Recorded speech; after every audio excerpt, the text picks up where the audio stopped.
Hi, my name's Tom Beardsley and I was at Oswin Avenue School from 1961 to 1966. And my earliest recollections of Balby is growing up in Anelay Road in Balby. We were there from 1953 to about 1955, and then my dad got a new council house across the road on the Woodfield estate, and we moved there 55, 56 around, and I stayed there until I was married in 1972. So I'm a Balby boy through and through. My first school was Waverley Infant School, and when my parents moved to Woodfield Road, I then was a student at Woodfield Junior School until 1961. Yeah, my father for work was a fireman. His first ever job was a fireman at the car loco, building up the boilers to get the steam engines going on such trains as Mallard and Flying Scotsman, back then when he was 15, 16, 17. He was in that job during World War II, which acted as a reserved occupation. So my dad always kind of joked that he may have been in the Coldstream Guards had he not been down car loco. And then, as after the war, as things changed, the economy changed, he got a job at the British Nylon Spinners, which was then known as Benberg's.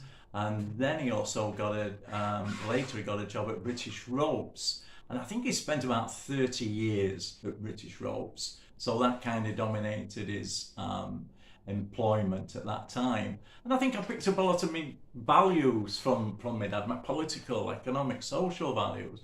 Because my dad was a union, what do you call it, shopkeeper back in those days, and Transport and General Workers Union, I think it was. And I had an uncle, my dad's elder brother, was also active in the Transport and General Workers Union. So our house was a Labour house through and through. And I think through that really shaped my life, my view on politics. My mother left school at age 14, which would have been about 1939, and she immediately got a job at Crompton Parkinson's. During that period, Cromps, as we know it, was manufacturing aircraft shells for American fighter planes. It was vivid in my mother's memory. Because of the danger of explosions every day, because they were dealing with gunpowder, there were tens of thousands of gallons in the roof of the factory. And if there had been the slightest spark, thousands of gallons came pouring down to put the fires out. And I do understand from my mother that several workers were drowned at periods like that. After the end of the war, my mother got a job at Pegler's and was there quite a few years. And it's while she was at Pegler's that she met my dad at a dance at what we used to call the New Baths. I think this would be about 1947, 1948. I think my dad was one of the kind of old school, and he didn't want my mother to work, so he was the breadwinner, and that was it. My mother was the housemaker. In 1957-58, I was at the Woodfield Junior School, 59, 60, 61, and I've got vivid memories of those 4 years because I had excellent teachers, got to say, and I remember them after all these years. But the utter and complete focus of each class, I recall, was you must pass your 11 plus examination. So I think every day we were constantly being, the 11 plus exam was constantly being discussed. And again, after all these years, it's vivid. I'm kind of nervous and scared. And I remember things like, well, if you fail your 11 plus, your life's over, you'll go down the pit, you'll go in a factory. And that really did frighten me, because I saw my dad come home from work every day, absolutely exhausted, covered in oil and grease. And I remember at that time, I thought, well, I don't want to do that. And my mum used to say, well, if you fail your 11 plus, you will. And the teachers used to say that as well. So with failing my 11 plus, I started at Balby High School, or the Balby Secondary Modern School for Boys as it was, in September 1961. One of the things that really sticks in my mind is the school uniform at that time. My mum and dad were adamant that I should get one, should have a school uniform, and they were grey short pants, a navy blazer, the school badge, and the collar and the tie. And I remember going to school dressed up as like a dog's dinner each day. And as first year students back then at Oswin Avenue, we were stuck into streaming 1A. And the thing about Oswin, different to Woodfield Junior School, was this emphasis upon the practical. And indeed, that's what we were being trained to be, factory workers, really. I was always enjoyed art, but I detested metalwork, woodwork. I really disliked it. But they dominated the curriculum, and we used to make models in metalwork. We made toolboxes. I was always hitting my fingers with the hammer. I was no good with the hammer. So again, on reflection, it was fun going to the big boys' school. And then I guess it was also fun at age 11 and 12 and interesting for inquiring minds, because we suddenly became a mixed school. It was interesting being in the same class as, say, another 10 or 11, 12 girls. And this sparks another memory. It was Christmas 1961. We had some exams, and I was fortunate enough to come top of the class, top of 1A. Mr. Anderson, who was a deputy headmaster, a scary Scotsman at that time. He called me into his office, and I thought I was going to be caned or slippered or something.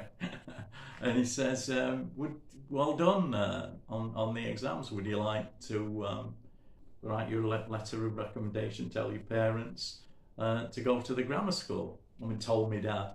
And my dad said, my dad didn't want me to go to grammar school. He says, no, you stay there where you are, and you'll get a good job when you're 15, 16.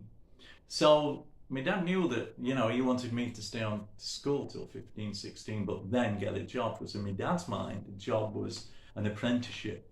So my dad always pushed that when I talked to him, because he, being if you will, a labourer, semi-skilled, he saw, or as he always used to say to me, he saw how good the skilled men had it at British Ropes and at Benberg's. They didn't have to work as hard, and they used tools. And he says they were the apprentices from age 16 to 21. So that's exactly the track I followed. So there was a glimmer of light there that I might have got into the grammar school. But then I've reflected on it, all my mates and everything. I was a Balby lad, so I'd have had to catch a couple of buses to get, I guess, over to the grammar school. And that was a bit scary and intimidating as well. So I took my dad's advice and, said to Mr. Anderson that no, I'd like to stay here at Oswin Avenue School. And I've often thought about that decision, but I followed my dad's advice, really, and that's what you do when you're 10, 11 years old. But again, I've often thought about it, and I would have, I can see now how my life would have been different if I had gone to the grammar school. I'd have probably ended up in a clerical job, which might have been really boring, but it would have maybe drawn me away from the big hammer, the files, the saws, the drills, which I was going to get again when I left school at 16 and got a job as an apprentice at the Doncaster plant works. Thinking back to my years at Balby High School, 61 to when I left in 66, the thing that really does stick in my mind are the great teachers we had. And I think it was that age where one's becoming a little aware of one's surrounding. And I was just absolutely fascinated by literature, by reading, through history. I really enjoyed history, film, biography.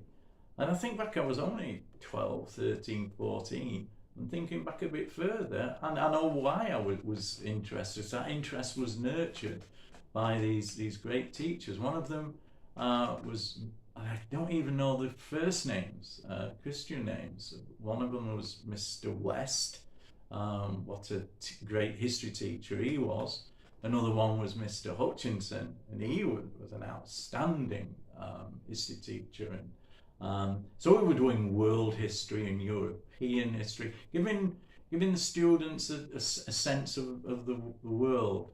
What I would do many years later in teaching Western civilization classes in college. And I used to think back to these days. Mr. Orty, who was mainly an English teacher, but he always kind of pulled history into it. I remember this fantastic book to this day, Fair Stood the Wind for France, about RAF, I think it's RAF bombers in 1942-43, and the bomber crashes. I can remember page by page, and I think I read it in 2 hours. I thought, wow, this is great. So it's that love of books and literature and art and history. And art, we had a fantastic art teacher, Mr. Chamberlain, who obviously was called Neville. Everybody called him Neville. But Mr. Chamberlain was a fantastic art teacher, and he encouraged me to do wood carving, to do all different types of watercolor painting and oil painting and drawing. And at one time I thought, oh, maybe that's the job I want to do, a comic book illustrator. But that wasn't to be. Within a few months I'd be swinging a big hammer with the National Coal Board at the Doncaster plant works. But nevertheless, these roots were laid deep at that time. And we had another great art teacher called Mrs. Fisher, and we used to go up to the old annex that was at the top of Sanford Road, which is still there. It had been a girls' school, or the Balby Board School, I think 1884 or something like that. And there was nothing finer than leaving Oswin Avenue and walking up to the Balby Board School and having Mrs. Fisher's art lessons. So that vividly sticks with me. So all the interests that were nurtured, ironically, with me at between 61 and 66, were in a sense crushed to dust as soon as I walked into the wagon shop, and the noise and the cacophony, and to this day I have tinnitus through the high volume of just the sound, the decibels. In fact, when I became an health and safety rep for the National Union of Mine Workers back in the 80s, just prior to the strike, that's something I followed up as part of the union, was to try and reduce the sound levels, the riveting, the engines, the noise was so debilitating. And just an interesting thing comes out of that. Even the guys you were representing thought that you were putting their jobs at stake by complaining about the having to wear earmuffs or ear protectors, because it wasn't masculine to wear ear protectors. But we pushed that as union reps. So the two things didn't seem to go together for me. These really great years I had at Ossie. Just loved the school. Just thought it was fantastic. But nothing really prepared me for anything after school.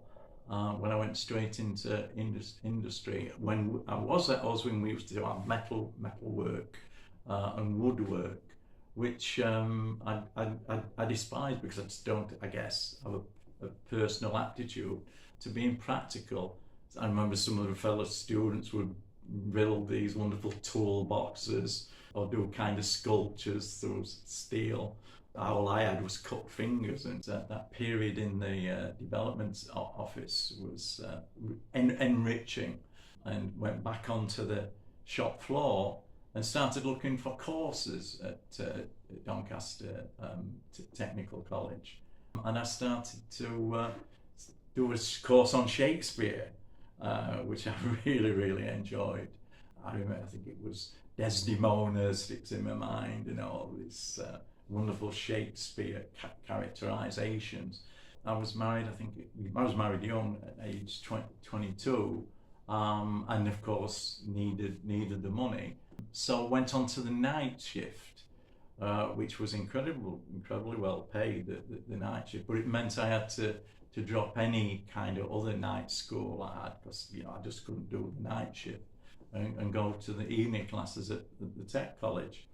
So that came to 73, 74, and the work, by then I'd gone to the National Coal Board, Carcroft area central workshops, and we were stripping and assembling compressors, big giant compressors that sent air down the mines, and boy, that was really heavy work. So in 74, I was just kept the job because I was married and it was a mortgage, and I stayed there right until 1984 and the miners' strike. And in that period, certainly was a kind of second phase for me, was politicisation. My dad had been a union guy, and my uncle was a member of the Labour Party, and that kind of vitalised me back in 84. Everything kind of came together, and then Thatcher attacked the coal industry, so that doubly kind of politicised me. And we went on strike for a year, which was devastating. England was in a civil war. I saw some terrible things in the strike, which just don't get discussed or talked about now. We were all crazy lefties who followed Arthur Scargill. It was nothing like that. We just wanted a living wage. So during the strike, it was difficult in every way. We were supported by family members. In fact, I had a couple of aunties in Toronto who sent us food parcels.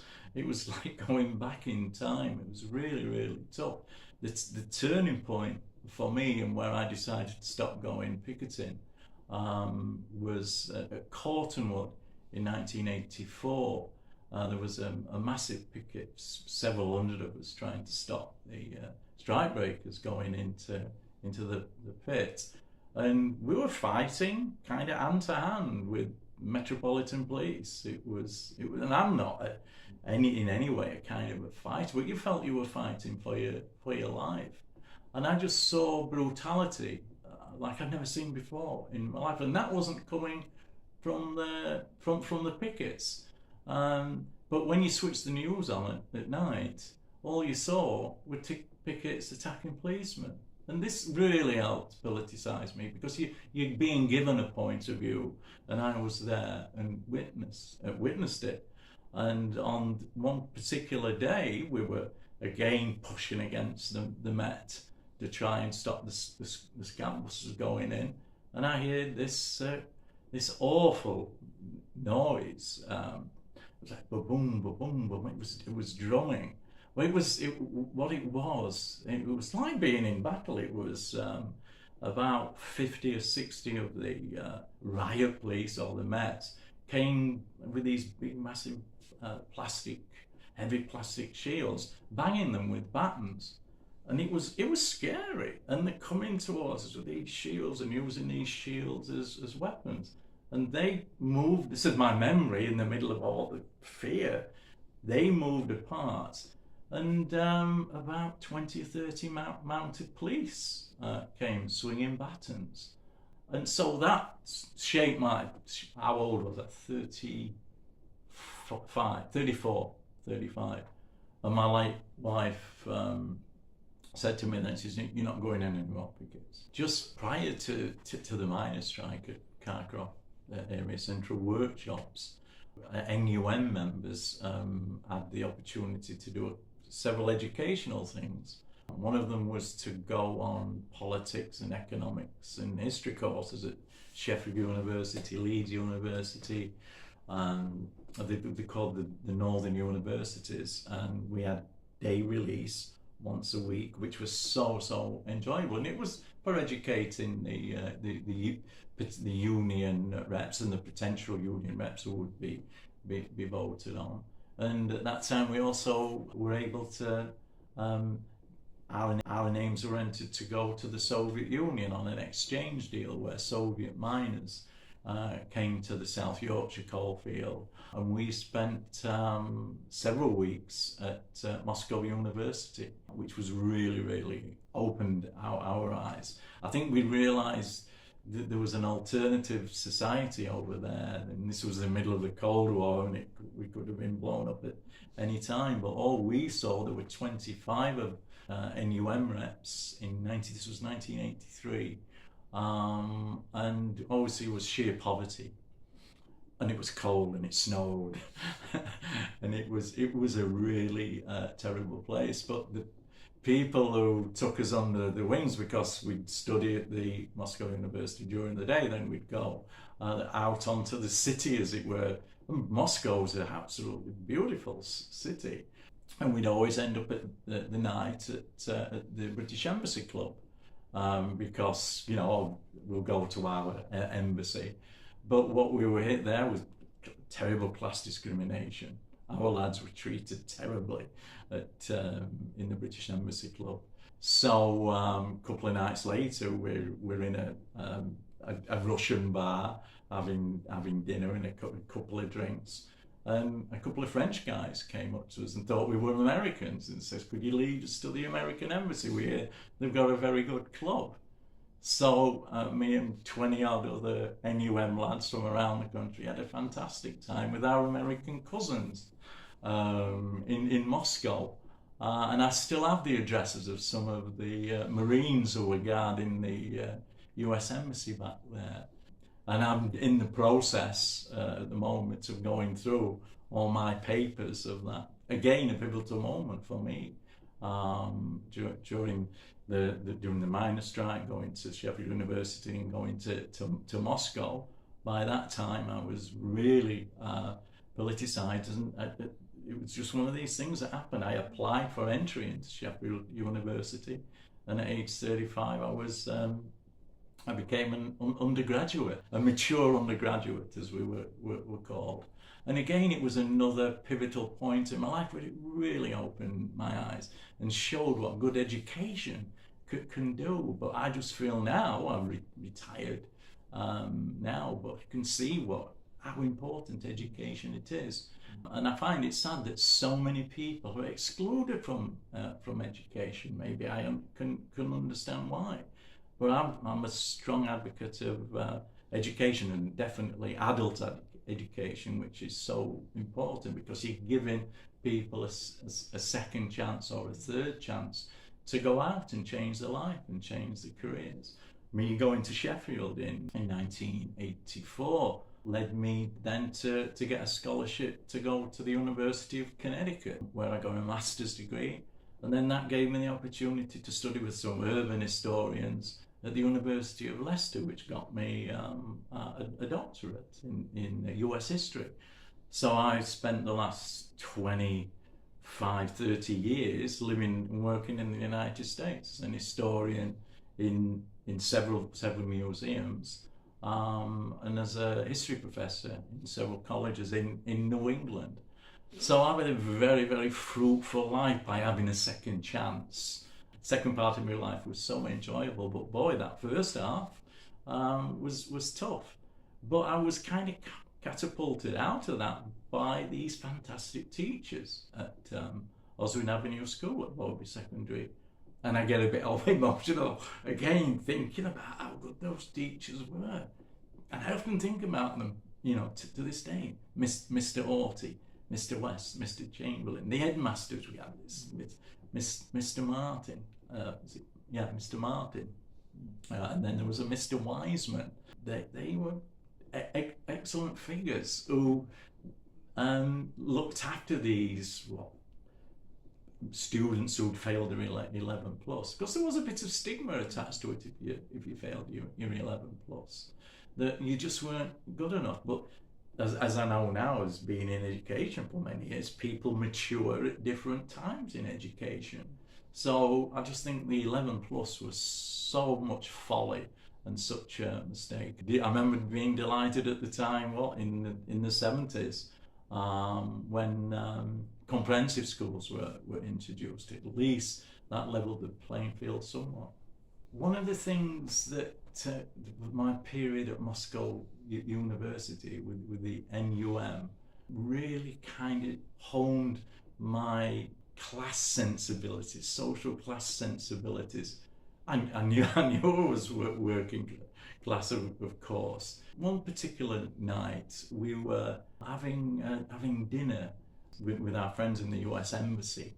The interesting thing about the embassy places, the social clubs, that there were different nationalities coming into Moscow University and seeing the city, and it was being shown, Moscow was being shown as the model social organisation of people how should run society and their lives. And one particular night, this was when we were in the British Embassy. So we used to have an embassy room where we'd go to the different bars. The Canadian Embassy had a great bar. The Australian Embassy had a great bar. The Club Kiwi had a great bar. So we built this kind of social life. And I remember one night there were 5 or 6 of we NUM lads talking to some Dutch student, Dutch union people who'd come to Moscow. And we had this wonderful 3-4 hour conversation. And I remember that I was talking with a couple of the Dutch guys afterwards who were doing, I think they were doing PhD research out there. And they said to me, well, you're obviously not working class with, what you've just been saying and what you've been talking about. You must be from, the English upper class. That kind of hurt a lot. They kind of it was kind of misrepresentation, because they thought someone with my accent really should have been working class. So they were kind of confused that I was in this position with the within the kind of National Union of Mine Workers, just students who were on an exchange deal. But we weren't kind of students in the traditional sense, of course. We were mature students out there. And I came across this throughout my working life, particularly when I moved to live in the United States and worked in academia. A lot of fellow academics and college professors and stuff had worked and lived in Britain and Europe, but everyone found it difficult to understand where I was from, because by that time I'd got a South Yorkshire accent and a Skello accent and then a US accent, and depending in which state I was working at that time. So I kind of came out as a hybrid figure. But what struck me again is how judgment is made on individuals by how they look, how they speak. And I don't have an upper class English accent. I'm a South Yorkshire lad from Oswin Avenue School for Boys, and very, very proud of it. I retired last December. I retired from teaching. I was at Bentley University, ironically, a private university in Waltham, Massachusetts. And I always think it's very interesting that my family came to Doncaster to work at Bentley Colliery. So during my period working also in academia and also working in museums, I became adept or experienced with social media. still can't use my cell phone properly, but I'm okay on kind of laptops and things like that. Social media, I found particularly Facebook was very good when I was working in the museum environment and local history and urban history. And in 2012, 2013, I started a Facebook page for a museum in Concord, Massachusetts, called The Old Manse. And that gave me a lot of skills, just the experience of doing that day after day. And concurrently with that, I thought, well, I could do this for Doncaster, do a Facebook page for Doncaster. So it only started off in a very small way. And I found a Doncaster Facebook page online. It was called Doncaster Bygone Years, which ironically then kind of reunited me with one of my old Carcroft workshops friends, Tony. And Tony and I and another ex-miner, Colin from Bentley, we started our own Doncaster Facebook page called Looking Back at Doncaster, because the three of us were interested in Doncaster history. I think that was in 2013. So there's three of us who were the admins for Looking Back at Doncaster, and I'm just absolutely delighted to say that we've almost got 30,000 members around the world, and it's one of my joys of retirement.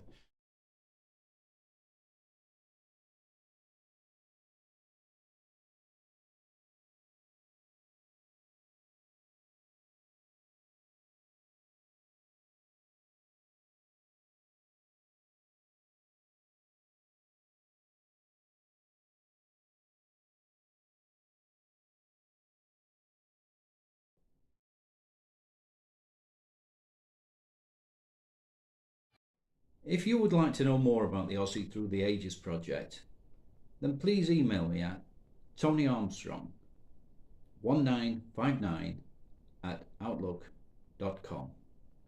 Thank you.